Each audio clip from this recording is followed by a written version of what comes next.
Salam saudaraku yang dikasih oleh Tuhan. Terima kasih sudah mendukung perkembangan channel ini dengan cara subscribe, komen, dan share. Pada kesempatan kali ini kita kembali menyaksikan bagaimana Ustaz Juma dibukakan aibnya oleh seorang laki-laki yang cerdas. Lebih jelasnya mari kita dengarkan bersama berikut ini. Tuhan Yesus memberkati kita. Saya coba jawab ya, komen ini. Siapa si Suma? Apa sepenting itu? Jawab singkat. Saya jawab yang nomor 2 dulu. Apakah sepenting itu? Penting. Kenapa saya anggap penting? 2 hal. 1. Penting untuk tidak kalian coba-coba nonton kalau kalian tidak pernah baca Alkitab. Kalau kalian baca Alkitab ngantuk dan tidak paham. Kalau imanmu tentang Yesus Kristus, kalau imanmu tentang kekristenan masih rendah, jangan nonton Zuma. 2. Kalau imanmu sudah cukup besar, kau mau uji apakah pengetahuan Alkitabmu cukup. Kalau kau sudah paham betul kenapa kau ikut Yesus menurut logikmu, menurut pikiranmu. Walaupun orang ikut Yesus itu bukan cuma pikirannya, tapi juga rohnya. Tapi maksud saya adalah, kalau kamu ingin uji apakah kamu paham tentang Alkitab, tonton Suma. Kalau kamu nonton Suma, lalu kamu bilang, wah benar Suma, kamu mungkin belum paham Alkitab. Itu pertanyaan nomor 1. Pertanyaan nomor 2. Pertanyaan nomor 1. Siapa si Suma?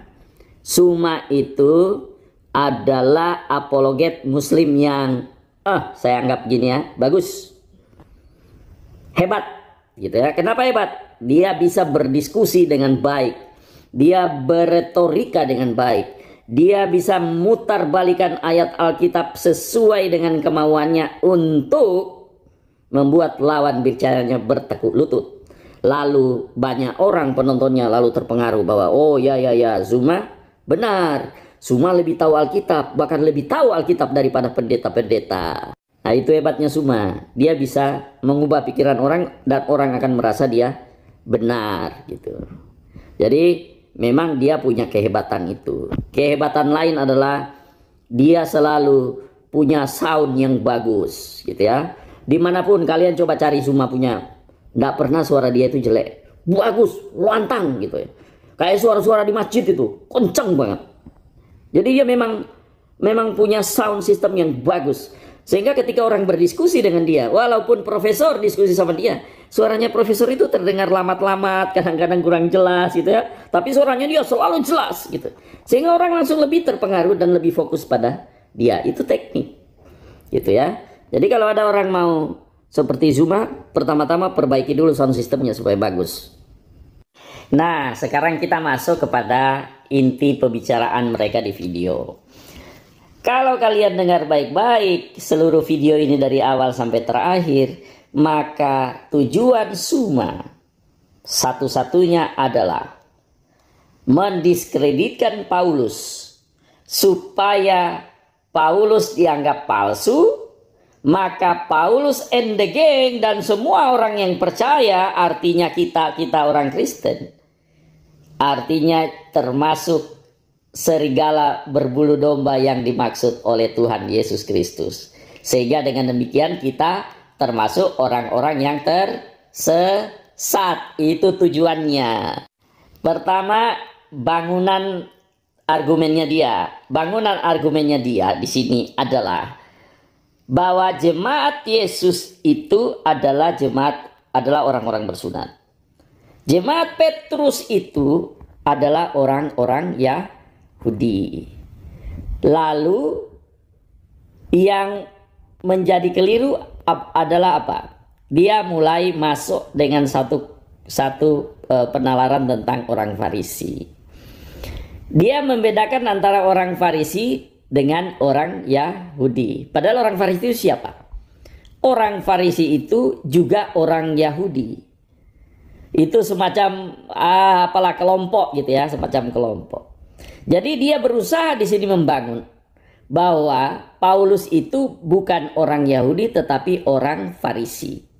Atau kalau dia mau menganggap kalau mau framing, mungkin framingnya dia adalah pokoknya orang Farisi itu adalah orang yang jahat, orang yang jelek gitu ya. Karena apa? Karena Yesus pernah berkata di Lukas 12 ayat 1 itu bahwa waspadalah terhadap ragi orang Farisi. Lalu Zuma memetik Filipi 3 ayat 5, di mana di situ Zuma mengatakan bahwa Paulus mengaku bahwa dia adalah orang Farisi. Nah, ini kalau orang nggak paham Alkitab, kalau nggak baca betul Alkitab, di sini sudah bisa terpengaruh nih. Jadi sebenarnya bagaimana? Yang pertama, memang betul jemaatnya Petrus itu adalah orang Yahudi. Orang yang percaya, yang dibaptis setelah mendengar gitu khotbah Petrus itu adalah orang Yahudi. Tetapi yang tidak diteruskan oleh Zuma adalah orang Yahudi yang convert, orang Yahudi yang percaya, orang Yahudi yang bertobat menerima Yesus Kristus. Jadi mereka sejak saat itu bukan Yahudi yang dulu. Kebangsaan mereka masih tetap orang Yahudi, tetapi kepercayaan mereka adalah percaya kepada Yesus sebagai Tuhan dan Juru Selamatnya. Nah, yang kedua masalah orang Farisi. Pinter nih Zuma ambil orang Farisi. Karena gini, posisi orang Farisi itu kan memang posisi yang pernah ditegur Tuhan Yesus. Dalam arti hati-hati terhadap orang Farisi, ragi orang Farisi. Karena mereka orang Farisi itu kan betul-betul mempertahankan kitab. Mereka betul-betul orang yang menegakkan hukum Taurat. Tapi sebenarnya mereka dianggap oleh Tuhan Yesus adalah orang-orang munafik. Kalau dianggap munafik berarti tidak melakukan hukum Taurat seperti apa yang mereka tegakkan itu dong, gitu ya. Dalam hal ini sebelum bertobat memang Rasul Paulus termasuk kategori orang Farisi karena dia termasuk orang yang menegakkan kitab hukum Taurat. Tapi maksud Rasul Paulus di Filipi 3 ayat 5 sebenarnya dia sedang mengkritik. Dia sedang menyatakan kepada jemaat di Filipi bahwa kamu jangan memperhatikan hal-hal yang lahiriah, misalnya sunat lahiriah gitu ya. Karena orang yang penting itu bukan sunat lahiriah tetapi bersunat hati, dibaptis dalam nama Tuhan Yesus Kristus, tidak perlu lagi sunat gitu ya. Nah, jadi sebenarnya argumen yang dipakai Zuma di Filipi 5 ayat 3 konteksnya sangat jauh berbeda daripada maksud Zuma ini. Jadi di Filipi 3 ayat 5 Rasul Paulus bilang, kalau soal-soal hal lahiriah akulah yang paling pengalaman. Aku ini orang Yahudi asli dari suku Benyamin, disunat pada hari yang ke-7 gitu ya. Nah, jadi dia mau mengemukakan bahwa aku itu dulu orang yang begitu. Aku itu dulu orang yang seperti itu. Sekarang aku sudah tidak lagi.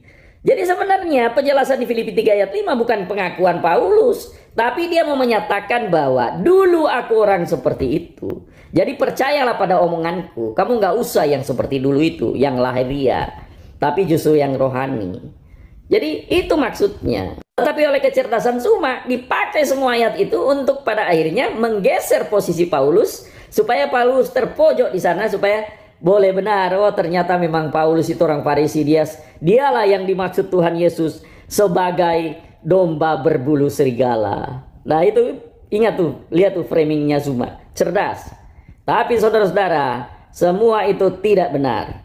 Bukan saya yang berkata, tetapi Alkitab yang berkata. Makanya Alkitab harus dibaca dengan benar. Paulus bukan rasul palsu. Paulus pernah bertemu dengan Yesus. Dia menerima pesan langsung dari Yesus.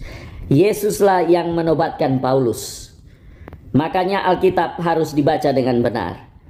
Alkitab harus dibaca dengan sungguh-sungguh dengan memohon pertolongan Roh Kudus. Kalau kamu baca Alkitab atau kitab apapun lah, nggak usah Alkitab, baca kitab yang lain pun, kalau kamu tidak punya niat mencari kebenaran, maka kamu tidak akan menemukannya. Kalau memang kamu baca buku, kamu cuma untuk menemukan untuk cara menyalahkan orang lain, maka kamu memang tidak akan menemukan kebenaran dalam sebuah buku. Paulus bukan rasul palsu. Paulus pernah bertemu dengan Yesus secara pribadi. Pertobatan Paulus adalah karena dia bertemu dengan Yesus. Tapi memang kalau tujuan kita membaca buku bukan untuk mengerti, maka kita tidak akan pernah memperoleh pengertian. Kalau tujuan kita membaca buku untuk bisa menjawab pertanyaan dan bisa memutarbalikkan semua argumen orang lain yang berisiko dengan kita, maka kita memang tidak akan menemukan kebenaran. Jadi bacalah Alkitabmu baik-baik.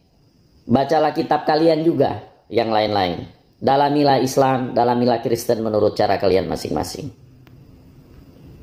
Kita sudah menyaksikan bersama bagaimana pentingnya untuk membaca firman Tuhan dengan cerdas, dengan sungguh-sungguh, supaya kita orang Kristen jangan dikacaukan, bahkan jangan kita juga bodoh-bodohin oleh Ustadz Juma.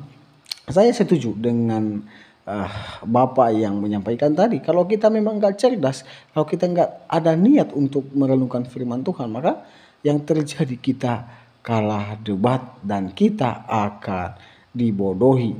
Bahkan kita sendiri yang orang Kristen yang tidak sungguh-sungguh, maka kita juga yang menjadi serigala itu, ya, serigala berbulu domba. Ya. Itu sih tanggapan saya. Semoga kita semua yang menonton ini cerdas dalam menanggapi ini. Tuhan Yesus memberkati kita.